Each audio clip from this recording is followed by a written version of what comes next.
멸공. 안녕하세요, 우짜라고입니다. 어제 내란 특검에서 황당한 일이 벌어졌습니다. 느닷없이 황교안 자유혁신당 대표에 대해서 압수수색 영장을 집행하러 내란 특검이 불시에 온 겁니다. 자혁당 지지자들의 저항으로 집행을 하지는 못했지만 내란 특검은 119 신고를 통해서 소방관까지 부르는 치밀함을 보였습니다. 하지만 지지자들과 수많은 우파 유튜버들이 한마음으로 황교안 대표 보호를 위해서 몸을 아끼지 않았습니다. 자, 그럼 도대체 왜 이런 일이 일어났을까요? 쉽게 정리 한번 해보겠습니다. 에이펙 정상회의를 불과 이틀 앞둔 시점에 황교안 대표 자택에 압수수색 영장이 발부되고 수사팀이 강제 집행을 시도했습니다. 표면적 명분은 내란 선동 등 중대 혐의지만 시점과 맥락을 생각하면 단순 수사로 보기 어렵습니다. 이 사건은 정치적 의도가 개입된 사전 차단 작전일 가능성이 높습니다. 외교 행사를 앞둔 시점에는 통상 고위 정치인에 대한 강제 수사를 자제하는 관행이 있습니다. 그러나 이번에는 에이펙 개막 이틀 전 주요 정상들이 한자리에 모이기 직전에 전격적인 압수수색이 이루어졌습니다. 특히 황교안 대표가 에이펙 기간에 트럼프 측근과의 접촉 가능성을 공개한 상황이었기에 이 시점의 영장 집행은 우연이라기보다는 사전에 계산된 정치적 차단으로 읽히는 것이 훨씬 자연스럽습니다. 황교안 대표와 트럼프 진영 측근의 만남이 현실화됐을 경우 한미 국제 무대에서 한국 정부의 선거 정통성 문제가 공론화될 가능성이 있습니다. 이는 이재명 정권과 민주당에게 매우 위험한 변수가 될 수 있으므로 정권 차원에서 사전에 그 연결고리를 봉쇄하려 했다는 해석이 합리적으로 생각됩니다. 즉, 이번 수사는 미국 보수 진영과의 교류를 원천 차단하기 위한 이재명 정부의 정치적 조치라는 거죠.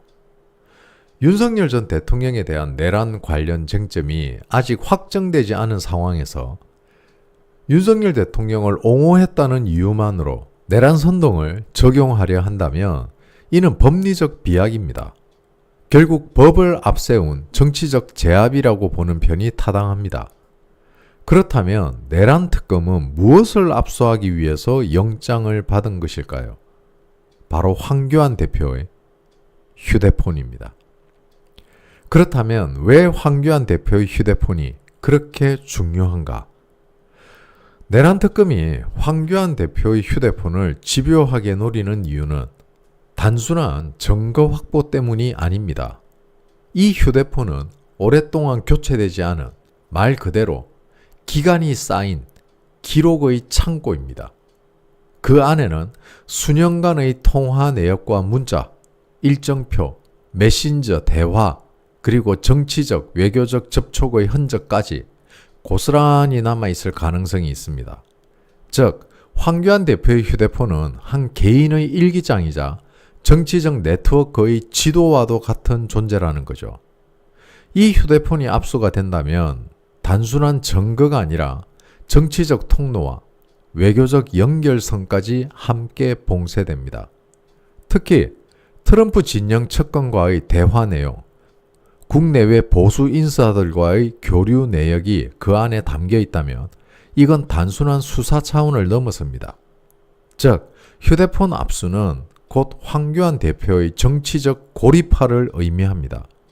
황교안 대표의 말과 생각, 인맥과 계획이 모두 분석 대상이 되는 순간 황교안 대표는 정치인이 아닌 피의자로만 규정되게 됩니다. 형식상으로는 영장에 따른 정당한 수사이지만 실질적으로는 황교안 대표의 정치적 접촉을 사전에 끊어내는 장치로 작용하기 때문이죠.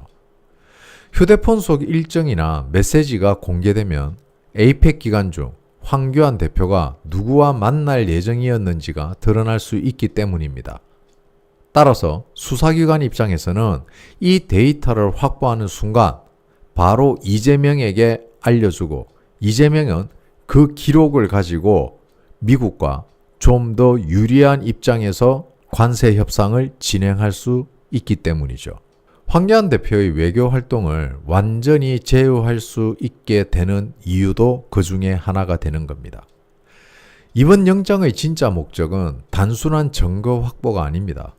황교안 대표가 말하지 못하게 만들고 움직이지 못하게 만드는 것, 그리고 그 정보들로 좀 더 유리한 한미 관세 협상을 이끌기 위한 그들의 속내라는 거죠.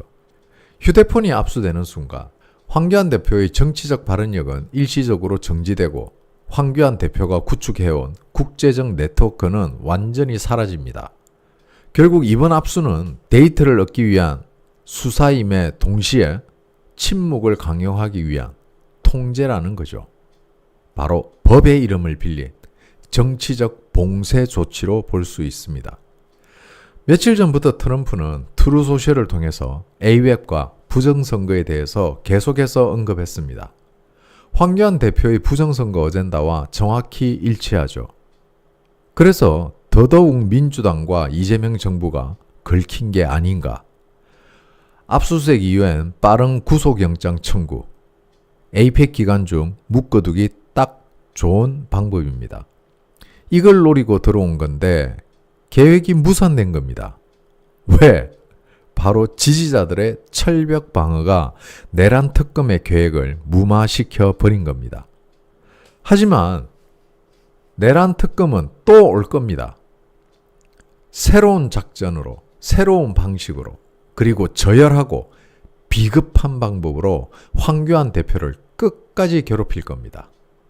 지지자 여러분, 끝까지 함께 지켜주십시오.